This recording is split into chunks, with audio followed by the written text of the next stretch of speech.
Most people think the police were created to keep you safe. That's the story. That's what it feels like. You grow up seeing patrol cars, badges, uniforms, and you assume they've always been there, like roads or streetlights. Permanent, necessary, built for you. But what if that's not true? What if the system you trust wasn't designed for public safety at all, but for something far more practical, far more profitable? Because in 1838, in the city of Boston, a group of merchants had a problem. Not crime, not chaos, not public danger. They had an expense problem. Their ships were constantly arriving at port loaded with valuable cargo. Goods had to be moved, stored, protected. Theft was a risk, sure, but the real issue was cost. Every step required private guards, guards at the docks, guards along transport routes, guards at warehouses. And every guard meant money leaving their pockets. Year after year, the bill kept growing. So they asked a simple question. Not about safety, not about justice, but about efficiency. What if someone else paid for it? What if protecting their goods could be reframed as protecting the public? What if, instead of hiring private security, they could convince the city to fund it, using taxpayer money? That idea changed everything, because soon after, Boston created what became known as the Day Police, a publicly funded force, paid not by merchants, but by the people. It wasn't created because citizens demanded protection. It was created because businessmen found a way to shift their costs onto everyone else. And once you see that, the entire story of policing in America starts to look very different. Before this moment, there were no police departments in the modern sense, no centralized force, no uniformed officers patrolling the streets. Instead, early American cities relied on something called the Night Watch. It sounds official, structured, reliable. It wasn't. The system came from medieval England. Volunteers, or sometimes unwilling participants, would walk the streets at night. They carried a wooden rattle and a long staff. Their job was simple: listen for trouble, watch for fires, and if something went wrong, make noise until others came to help. They weren't expected to stop crime. They were expected to announce it. In theory, it was community-based protection. In reality, it barely functioned. Many watchmen drank while on duty. Some slept through entire shifts. Others avoided confrontation entirely. In some towns, they were required to shout the time every hour, not to inform citizens, but to prove they were awake. And here's where it gets worse. In many cases, serving in the night watch wasn't voluntary. It was punishment. Petty criminals were often assigned to patrol the streets as part of their sentence. Think about that for a second. The person responsible for keeping your neighborhood safe might be there because he was caught stealing. And if you were wealthy, you didn't have to serve at all. You could pay someone else to take your place. And who did people hire? Often, the same type of men you were supposed to be protected from. Criminals, thugs, people desperate for money. So the system created a strange reality. Your street was either being watched by a criminal serving punishment or a criminal being paid by someone rich enough to avoid responsibility. That wasn't security. That was theater. And above this system were constables, officials who were supposed to enforce the law. But even they operated under a model that had nothing to do with prevention.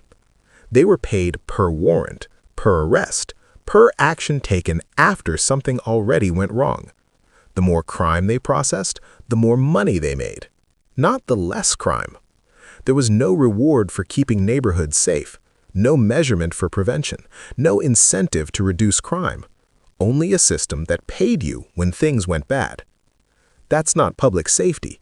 That's a business model. And for decades, nobody with power had much reason to fix it, because the wealthy didn't rely on this system anyway. They had their own private protection. Which brings us back to Boston, because when those merchants realized they could transfer their security costs to the public, they didn't just solve their own problem. They created a template, a new model. One where protection could be funded collectively, but directed selectively. And once that model existed, other cities followed. New York established its police force in 1845. Large, centralized, publicly funded. But from the very beginning, something felt off. The officers themselves resisted being identified. They refused uniforms.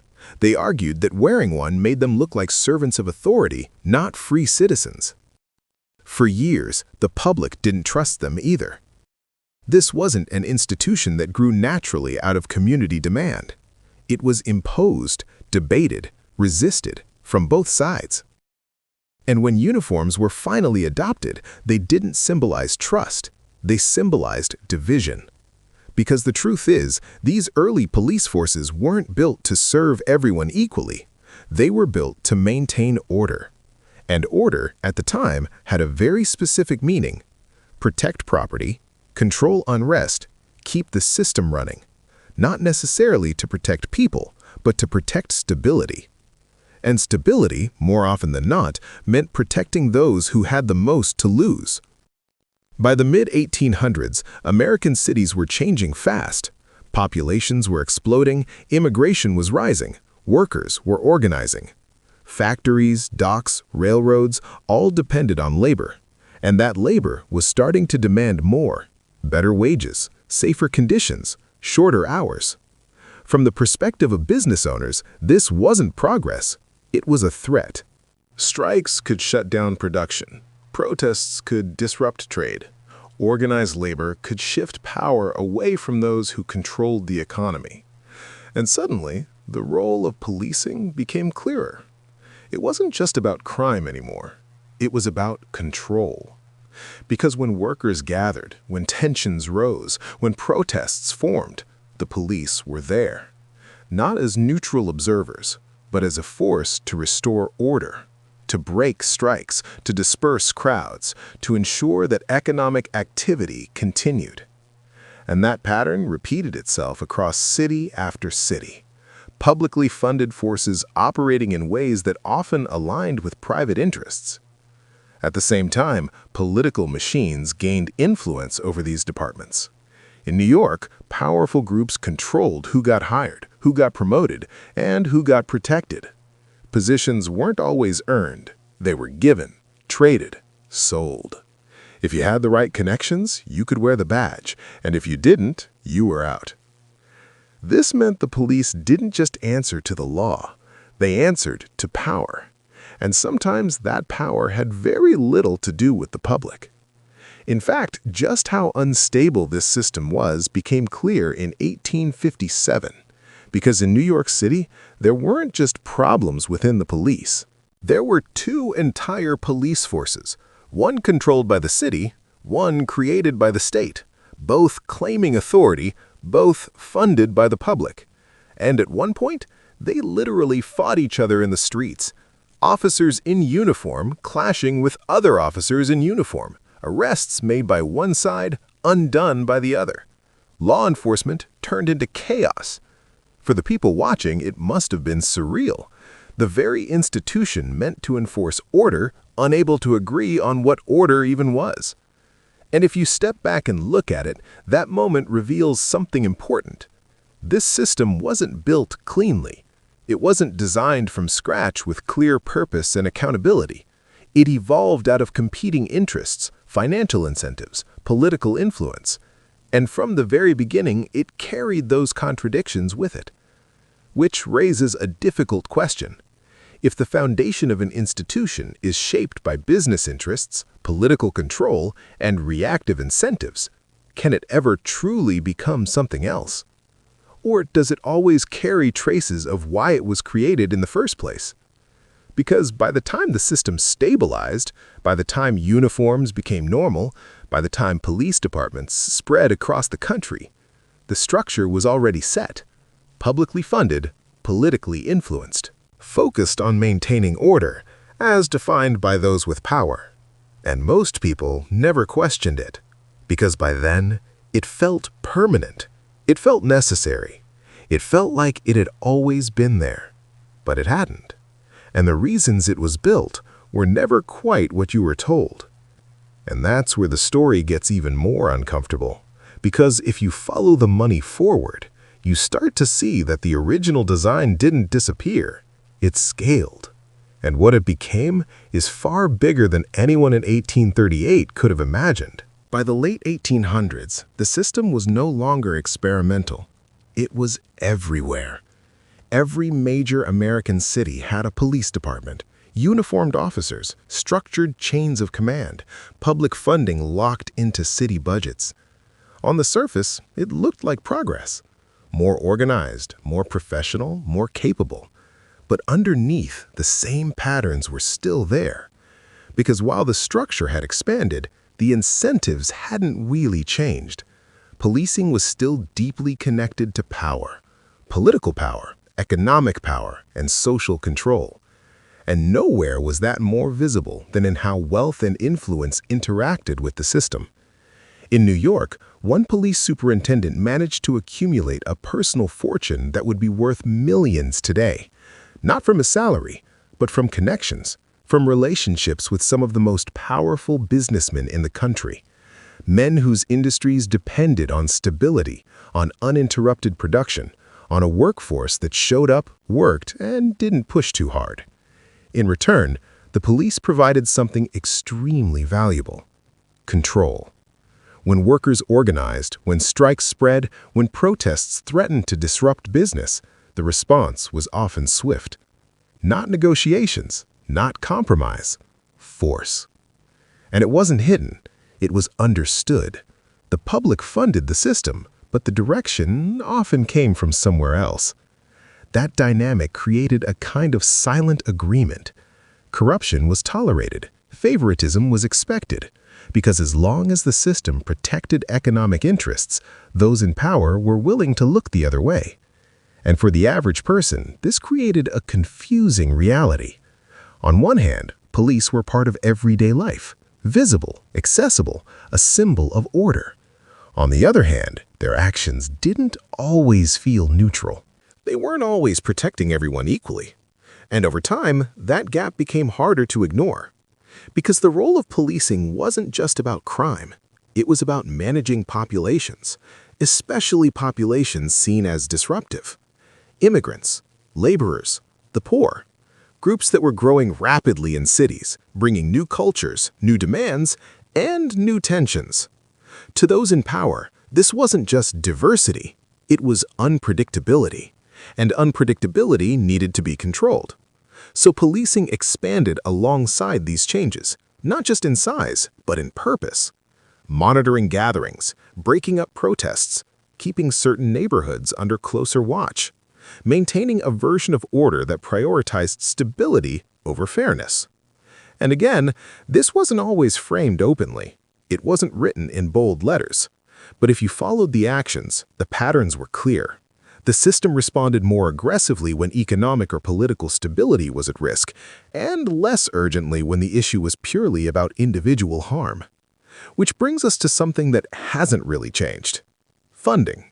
Because today, policing in the United States represents one of the largest areas of government spending, hundreds of billions of dollars every year. In many cities, it's the single biggest expense, more than education, more than housing, more than public health. Think about that for a moment. The largest share of public money going to a system that was originally designed, at least in part, to protect commercial interests and maintain order.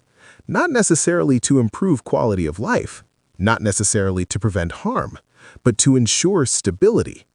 And stability, as history shows, often benefits some groups more than others. Now, to be clear, this doesn't mean policing serves no purpose today. It does. People rely on it.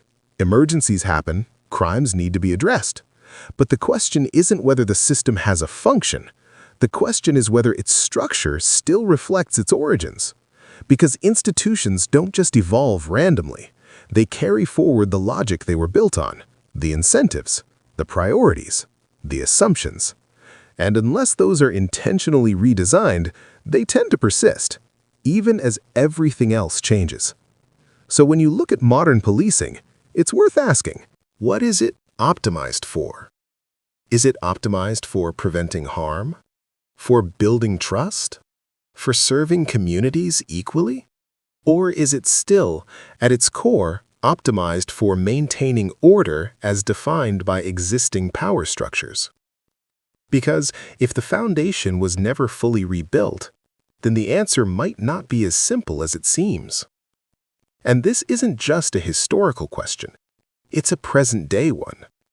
Every budget decision, every policy, every reform effort, they all exist within a framework that was shaped long before any of us were here. A framework that began not with a public demand for safety, but with a private desire to reduce costs.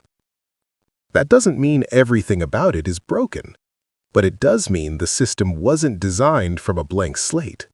It was built on top of something with very specific goals. And once a system like that scales, once it becomes embedded in every city, every institution, every expectation, it becomes incredibly difficult to rethink. Not because people don't want change, but because the structure itself resists it. It feels permanent, natural, untouchable, even when parts of it clearly don't work the way they should. And that's the final piece of the story. Because the most powerful systems aren't the ones that are perfect.